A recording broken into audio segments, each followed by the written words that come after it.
Hey guys, how's it going? This is Friday, November 7th, 2025, in the year of our Lord. And I just got in the mail my newest edition of the Greek New Testament. This is the UBS 6th edition. And I also got the new textual commentary on the Greek New Testament. This is replacing the old Metzger's version. This is now written by Hugh Houghton. I think I'm pronouncing that correctly. And there are some very interesting changes in the 6th edition of the Greek New Testament. Now, we've actually known about these changes for about a year now, but now we can actually pick up our Greek New Testaments and we can actually see it. And there have been some changes to the text of basically 3 books of the New Testament: Mark, the book of Acts, and the book of Revelation.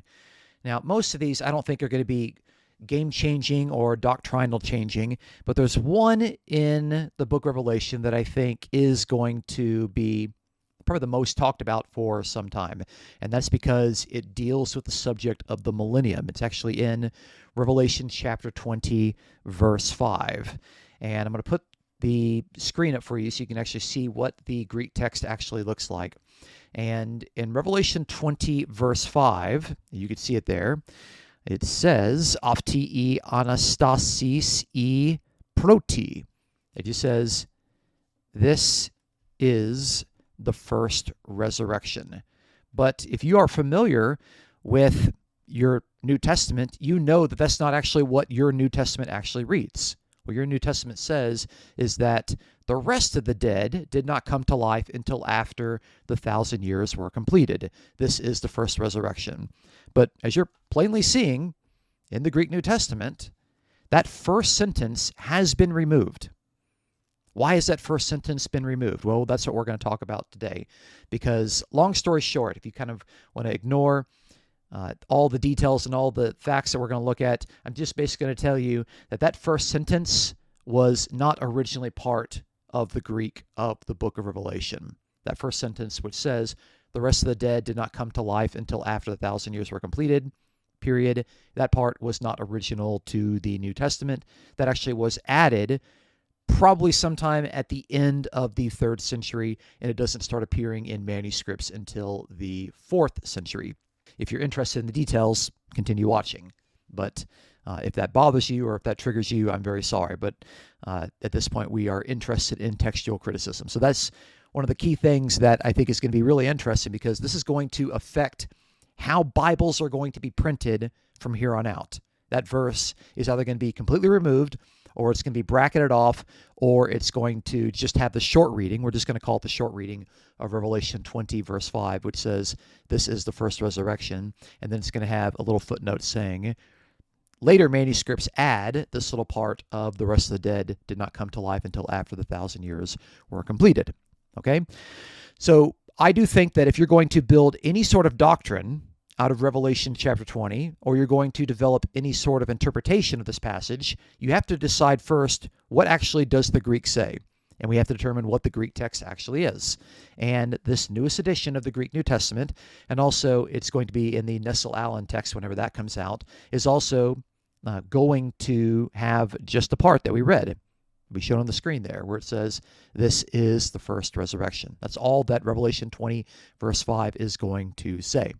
Now, you might ask, how come we've had the long version of Revelation 20, verse 5 for so long? That's actually a very interesting question, because we have several writers, if you include, obviously, John the Revelator at the end of the 1st century, but also 2nd and 3rd century Christian writers that talk about the contents, and at least how they interpret Revelation chapter 20. And it's very interesting. When you read very carefully what they say, if you read Justin Martyr, and you read Irenaeus, and you read Tertullian, and you read Hippolytus, you'll notice that none of them actually ever quote this questionable part. Revelation 20, verse 5, the first part, which says, "The rest of the dead did not come to life until after the 1,000 years were completed." That's really interesting.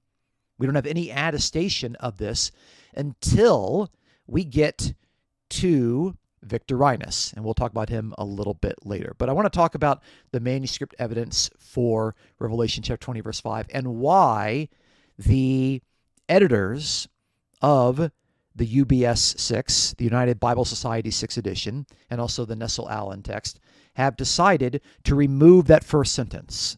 On what textual grounds have they removed that section of Revelation chapter 20? That's what we're going to look at. The part there, that first sentence, is completely absent from the first 300 years of Christian theology. I think that much is really interesting. And when you look at the largest manuscript that we have, Sinaiticus, which is somewhere between the early to the mid 4th century, around 325 through 360. So we're talking early to mid 4th century. I'm going to put the text up here so you can see it. You can see Sinaiticus at this point, all right? And I put the margins there so you can see that there's nothing on the margin, nothing that's kind of being added here, nothing that's looking questionable. And now I'm going to show you the highlighted portion. This is Revelation chapter 20, verse 5. And you can see all that it says here is Opti anastasis e proti. That's all that it has. It doesn't have that first part of Revelation 20, verse 5, that we have become accustomed to in our New Testament, which says the rest of the dead did not come to life until after the 1,000 years were completed. That's just not there. And you'll notice very carefully, there are no spaces, there are no marks, there are no markings in the columns on the side. There's nothing there in the margins that suggests to you that this reading here in Sinaiticus should be added to or changed or anything like that. It just has chapter 20, verse 4, and then you have this short part of Revelation 20, verse 5, just that sentence, this is the first resurrection. And then you can see there at the end, on the bottom line, you have the Makarios, the blessed and holy are the ones that have a part in the first resurrection. It just cuts off there. Just for the sake of space at this point. And so you see there in Sinaiticus, we have the short version. And the interesting thing is that we've had Sinaiticus for a long time. We have known for a long time that, at least in this manuscript, there's a short version of Revelation 20, verse 5. But for some reason, that has not been enough to convince people that the short reading of Revelation 20, verse 5, that misses that initial part, the initial sentence of the rest of the dead did not come to life until after the 1,000 years were complete. That was not enough to convince textual critics that this short reading was actually original, but that has actually changed. That has actually changed now in the latest edition of the Greek New Testament, in the UBS 6. Okay, what's interesting is that we have 35 other manuscripts that actually contain this particular part of Revelation chapter 20, and it is omitted from 35 other known manuscripts. As in the short version that only says the second sentence, this is the first resurrection. That is what is printed in 35 known manuscripts without the first sentence, without the sentence saying the rest of the dead did not come to life until after the 1,000 years were completed. In fact, I'm going to put up a screen here, and this is going to show you all of the known manuscripts in which we have the short version. And we have right here, you can count them, there are 35 of them, okay, to where the first sentence is completely omitted, okay? Now, once we get into the late 4th century, but probably the 5th century, we have another massive manuscript called Alexandrinus. And here in this part of history, so we've moved on from the early to mid part of the 4th century with Sinaiticus, and now we're to the either late or possibly 5th century Alexandrinus manuscript. So we've moved on quite a bit of time from that. And here we actually have printed, I'll put up here for you to see, we have the entirety of Revelation 20, verse 5 that you are familiar with from your New Testament. And you can see right there, I highlighted the entire portion there. That's all the words that's there. The entire part, both sentences are there. All right. So we don't have it in the early writers that talk about Revelation chapter 20, verse 5. I mentioned those persons, Justin Martyr, Hippolytus, Irenaeus, Tertullian. They don't talk about the first sentence of Revelation 20, verse 5. It's omitted from 35 manuscripts. It's not there in Sinaiticus, but later, potentially in the 5th century, we see it in Alexandrinus. And it does start to appear in other manuscripts. But the interesting thing is that when it starts to appear in other manuscripts, it appears in different variations. In fact, we have on record 16 different variations in which the long reading of Revelation 20, verse 5 actually appears. There are just different spellings of the words. And so it's really, really interesting that it's omitted from so many manuscripts when it does actually appear in less than half of, if it's omitted from 35, but we have 16 different variations, then, it's less than half of 35. It shows that it's not a consistent way in which this addition, that's basically what we're going to call it, this addition to the text is actually being transmitted, okay? It shows that there are a lot of variations in which that addition has been shown up, or at least was starting to appear in the manuscripts. Okay, I did talk about Victorinus, and I want to talk a little bit about him because Victorinus was a Christian who wrote a commentary on the book of Revelation, okay? Now, he died at the beginning of the 4th century, and so he's probably writing this commentary on Revelation towards the end of the 3rd century, and he is the very first person that shows any sort of evidence of the long reading of Revelation 20, verse 5, namely the reading that has both of these sentences, okay? And so he's going to quote it. He's going to quote it with the two sentences, but the interesting thing is that when he quotes it, he doesn't interpret it in a premillennial way. He quotes it, and this is what he says. He describes the first resurrection in his own commentary as a coming to faith. He doesn't describe it as a bodily resurrection out of the grave of formerly deceased persons. Okay, so I'm going to give you a quote from what Victorinus actually says in his commentary about the first resurrection. He says, quote, "Of this resurrection, the apostle says, if you have risen with Christ, seek those things which are above," end quote.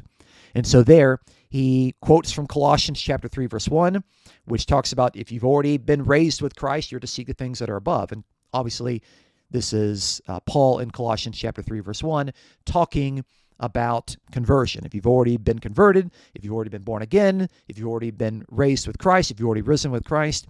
And Victorinus, even though he has the long version, he's not interpreting it in a premillennial way. He's still interpreting it in what people would call an amillennial way, or an inaugurated millennial way of interpreting Revelation chapter 20. We have this short reading, and here's one of the key takeaways of this, okay? We are aware of some more notorious textual variants that were not original to the New Testament. They were added later, okay? I'm thinking of John chapter 7 through the beginning of John chapter 8, which is the story of the adulterous woman, okay? All Bibles are going to footnote that, and they're going to say that this was added in later manuscripts. It doesn't appear in the earliest manuscripts that we actually have of the Gospel of John. It's bracketed out in your Bible. Everyone knows, and nobody seriously makes the argument that that was original to the Gospel of John, okay? Another passage that we know was added later is the long ending of Mark, okay? So you go to Mark chapter 16, and you get to verse 8, and you're going to have the women were afraid, and then you're going to have a long ending that goes, there's multiple endings to the Gospel of Mark, but one goes all the way down to like verse 20, okay? But your Bible's going to tell you, and it's going to bracket it off, and it's going to say that this ending or these endings were not original to the Gospel of Mark. They were added in later manuscripts.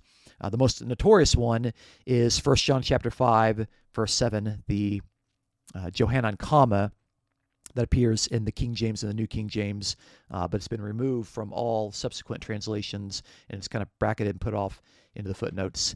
And so I actually think Revelation 20, verse 5, the long reading, now fits in the category of those sort of passages, okay? Because it wasn't original to the book of Revelation, and there's no textual question about this at all. It's not quoted or known by any 1st, 2nd, or 3rd century writer except for Victorinus, who is writing towards the end of the 3rd century. It's not there in our earliest manuscripts, and it starts appearing in manuscripts beginning in the 5th century, if that's where we want to date Alexandrinus. So, what are the implications of reading Revelation 20, the passage about the millennium, now that we have this passage removed? Because I think for a lot of people, if they can accept the textual situation of Revelation chapter 20. That it basically talks about that they came to life and they reigned with Christ for 1,000 years. That's the end of Revelation 20, verse 4. And then the next passage basically says this is the first resurrection. And then it says, blessed are those who take part in this first resurrection, for the second death has no power over them. Okay, so what are the implications of now reading Revelation 20 without that first sentence there in Revelation 20, verse 5? That's going to be difficult for some people because many people have just been conditioned to read Revelation 20 with a certain interpretation. Okay, now that that's gone, what are the implications? Well, I basically have three. I have three, and maybe in the comment section you might come up with a couple of more. But I think the way in which people have been conditioned to read Revelation 20 need to make three major changes now that the line in Revelation 20, verse 5, which says the rest of the dead did not come to life until after the 1,000 years were completed, has been thoroughly demonstrated to be not original to the Greek text of the book of Revelation. And all subsequent Bibles are now going to either remove it or they're going to bracket it out. And, that's going to affect, of course, how we interpret the passage as a whole. Okay, so the first implication of this is that the removal of the reference to the rest of the dead actually gave the implication that the first resurrection was a resurrection of dead persons. Okay, so we have a resurrection in chapter 20, verse 4. A coming to life. Okay, we have a coming to life, but if Revelation 20, verse 5 doesn't say that the rest of the dead came to life after the 1,000 years, then we don't have a qualification of the first resurrection that it was of dead persons. Okay, so people have assumed in the premillennial view that the first resurrection is of dead persons that have come to life, as in people that were in their graves and they have been given immortality. They've been raised to new life, as in a bodily resurrection of their corpses. Okay, but if that's not being qualified as if those persons were actually dead, then it opens up a little bit the understanding of what coming to life could actually be. And we have several references in the teachings of Jesus and the teachings of Paul. I'm thinking in particular, John chapter 5, verse 24, and Ephesians chapter 2, verses 5 through 6, to where coming to life is actually a metaphor for Christian conversion. Okay, so that becomes much more likely since it's not being qualified by the first sentence in Revelation 20, verse 5. Okay, people have kind of argued and said, well, the first resurrection mentioned in Revelation 20, verse 4 has to be a bodily resurrection because it's qualified in 20, verse 5 to refer to dead persons. Now that qualification is not there, the argument that the first resurrection must be bodily resurrection from the grave becomes much more weakened.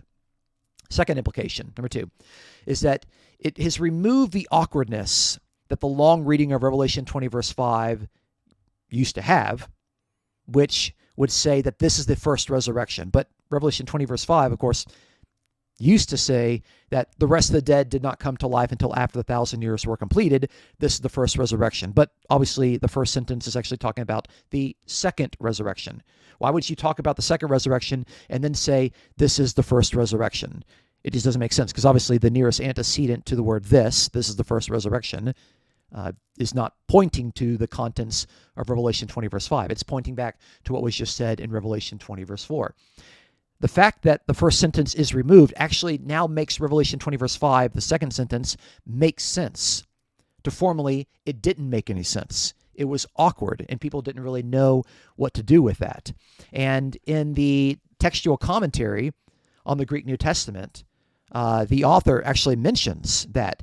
He mentions that the committee, when they were making a decision on this, they had taken into consideration that, quote, as well as the smoother reading which results from its absence, end quote. And that, of course, has led the editors to suggest that the first sentence was not actually original to the book of Revelation. So that's the second reading, is that we now actually have a cleaner reading that makes a lot more sense, to where if you forced that first sentence to be there, then Revelation 20, verse 5 becomes difficult to the point of impossibility, I think. And the third reason is that it is now undermining the argument that the coming to life reference in 20 verse 4 has to be interpreted in the same way that people understood the reference of coming to life in Revelation 20 verse 5. What do I mean by this? Okay, so we have the same verb, the verb to live, the verb zao in Greek, and that shows up in Revelation 20 verse 4. They came to life and they reigned with Christ for 1,000 years. And then the first sentence in Revelation 20 verse 5, the sentence that we have demonstrated was not original to the book of Revelation, says the rest of the dead did not come to life until after the 1,000 years were completed. Okay, so those that have an inaugurated millennial view would say that the first coming to life is a reference not to bodily resurrection, but to conversion, to Christian conversion. You know, they were dead in trespasses of sin. Now they are alive to God in Christ Jesus. Okay, but then people who have argued against that have said, okay, but if the verb in 20 verse 4, if you're interpreting it in regard to conversion, then why are you changing the definition in 20 verse 5 to refer to bodily resurrection? And that has, for some people, been one of the roadblocks to accepting the inaugurated millennial or amillennial interpretation of Revelation chapter 20. But now that objection has been removed because there is no reference to coming to life in Revelation 20 verse 5. There is no awkward reading to where the coming to life means one thing in 20 verse 4 and something else in 20 verse 5. We only have the reference in Revelation 20 verse 4. So that hurdle or that roadblock has now been removed, okay? Now, I know for some people, this is not going to change how they interpret Revelation chapter 20. Okay, but I do think overall the arguments for premillennialism have been severely weakened with the removal of this sentence in Revelation 20 verse 5. Now, I do want to make this point, okay, because I know the comment section are going to blow up because of this, okay? I'm not saying that you need to change your interpretation or your doctrine or your theology of Revelation 20 in light of these things. What I'm saying is that we need to determine what the Greek text actually is, how stable the Greek text actually is. And if Revelation 20 verse 5 does not have that first sentence, then you should not be building your theology on passages that are textually questionable. I don't think there's really any argument, or at least there's no evidence that I'm aware of, that that first sentence was known to Christians in the first century, in the second century, or any part of the, I would say, first 70 years of the third century. Again, it's not there in Sinaiticus. It's not there in 35 of our witnesses, and there are a lot of problems, of course, with having it in there. So the purpose of this video was to discuss Revelation 20 verse 5 in this new textual situation, the new reality. This is the new reality that we have to live with. Is that Revelation 20 verse 5 now only has one sentence, which says, this is the first resurrection. And we need to build our theology and perhaps go back and reinterpret the text in light of what the Greek text actually says. It doesn't do us any good to build our theology and build our doctrine on a sentence that was not actually original to Revelation chapter 20, verse 5. So I'll leave you as the intelligent and beautiful listeners to make up your own mind as to what you think Revelation chapter 20 has to say. Thank you so much for watching. Appreciate you. Be sure to like, fave, and subscribe for more content. My name is Dustin. Have a good evening and take care.